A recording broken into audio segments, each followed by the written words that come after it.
BYBT, RL, for this opportunity to speak to you about something that is very important to me, as something that means a lot.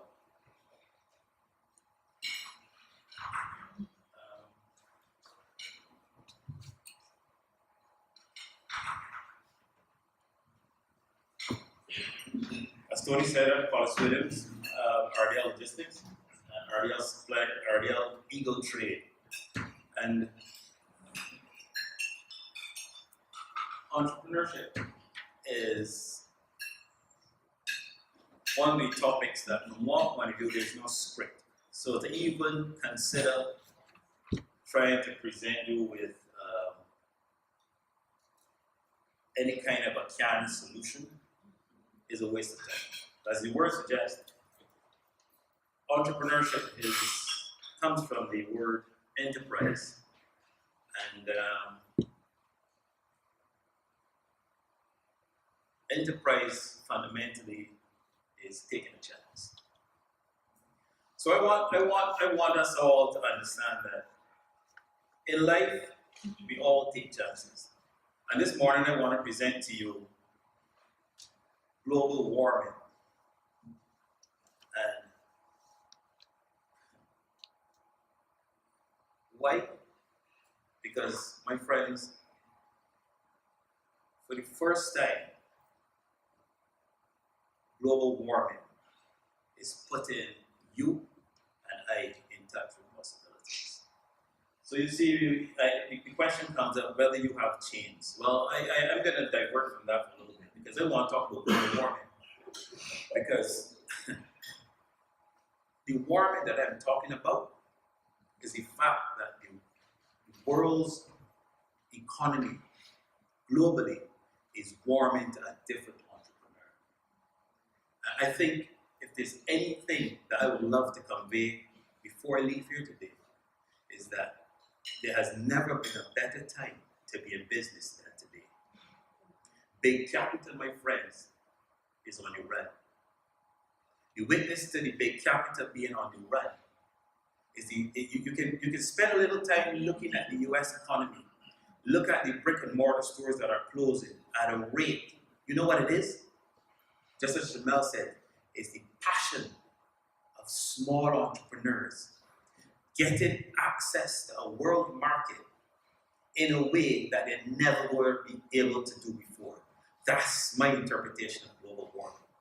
The hearts of people the world over are no longer being bought and sold by Nike and by all these big brands. There's something happening, my friends, that I say to you, becoming a really good time. Harry, I've heard you speak, and I know what you stand for, and I know you get this, because I've heard you encouraging women to get on board. And my friends, I want to say, global warming is putting you in the driving seat. So let's talk about chains, because in the context of global warming, we want to talk about chains. For me, chains means supply chains. Supply chains are the single most important service element in today's world. It's what connects the warmth, the passion that Chanel spoke about with customers the world over. And I want to spend a little time just talking about some of the observations that we have today. You look at education. There's a big buzz about education, and I've got 4 kids. God bless them, and in different degrees, different ages, different whatever. Some of them at university, and some home. And there's this big concern about the ones who are not going to university. The reality is, my friends, I am doing an accounts course for 10 US. It's called the good old Udemy. Yeah. But what that says is, and I would love to suggest this to Sir Hillary, maybe the big brick and mortar university is on its way out. And what it is doing for you and I, it is putting you in the driver's seat, because it's giving you access to information at a price that allows you to factor a cost into your product that is infinitesimal compared to what big capital years ago used as their advantage. I can walk away with a degree for $200 US. The reality is, my friends, you know what? I'm an entrepreneur. I don't need to present it to anybody. Scotiabank, my friend Keisha, because it's for me. So at the end of the day, the information is mine. And what you want is to get access to the information at a price that you can put your product on the market in a way that you can drive what? Profit. Let's talk about marketing. Who's the marketing? Oh, Harriet. So let's talk about marketing. So Harriet would have spent hundreds and thousands of dollars trying to get a marketing degree.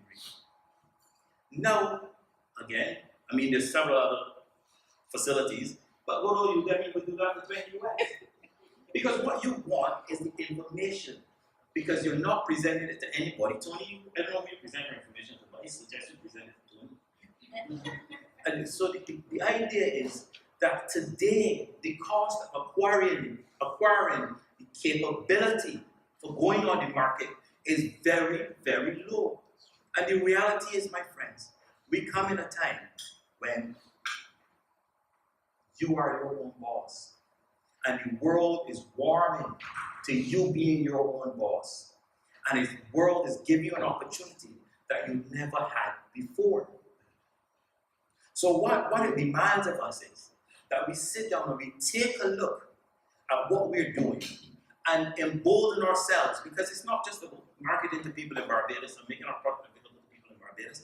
The playing field is now becoming so level that you can sit here in Barbados and reach a man in Uganda, a girl in China. But you know what you need to have? Let's say you gotta have chains. So I want to invite you all to take a look. The facts are, let's all agree, there's never been a better time. Don't let anybody fool you. The future today is yours, it's not theirs. Big capital is on the run. The man who had the ability to build a massive hotel for 160 rooms and put in the best spa and whatever. My little 2-bedroom house is now the most elegant hotel on planet Earth. I haven't bought it yet. But the reality is, all of a sudden, you are a one-room hotelier. So I'm saying, not for a second should we contemplate what may present itself on the outside as hardship, because we have never had it better. You know these spies that went to the land and said it's flowing with milk and honey? It is. It may be a little more milk than honey because it goes bad quickly. But it's flowing. And that's what we have to embrace. And I'm just asking everybody, dig deep inside, look inside. There's a unique you. Use teams. Use the marketing ability and the marketing information and put your you on the world stage. Not on the Barbados stage, on the world stage. We have nothing to fear.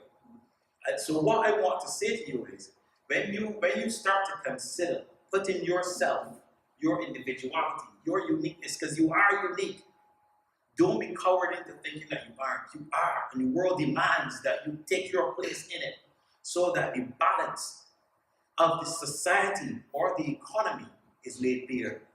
You cannot continue to carry your talent and ability to the grave. The world, the globe is warming to you. So let's talk a little bit about supply chains. What are they? Fundamentally, it is you, materials, customers. Yeah? And the flow of information and cash in between there. But Shamela alluded to it in her presentation, which I thought was very important. My friends, the age or the old story that friends and business don't mix is a lie. I'll never forget this. I was sitting at a table with one of the world's billionaires. And he said to me, he says, Collis, what do you think is the most valuable asset I have? So I started to tell him, well, maybe it's your real estate. You own golf courses, you own hotels, you own businesses all over. He says, no. He says, in this age, my greatest asset is a database of people who have trusted me for a product. What it does mean is that I can take another product to them. So what he's saying is, his currency is not the cash he has in the bank or the cash or the value he has in brick and mortar. His currency is his social alliances and associations. That network of people who trust you, who you can go to, who you can market your product to. Because at the end of the day, my friends, you buy from trust to trust. I only buy from you because I trust you. I feel loyal to you.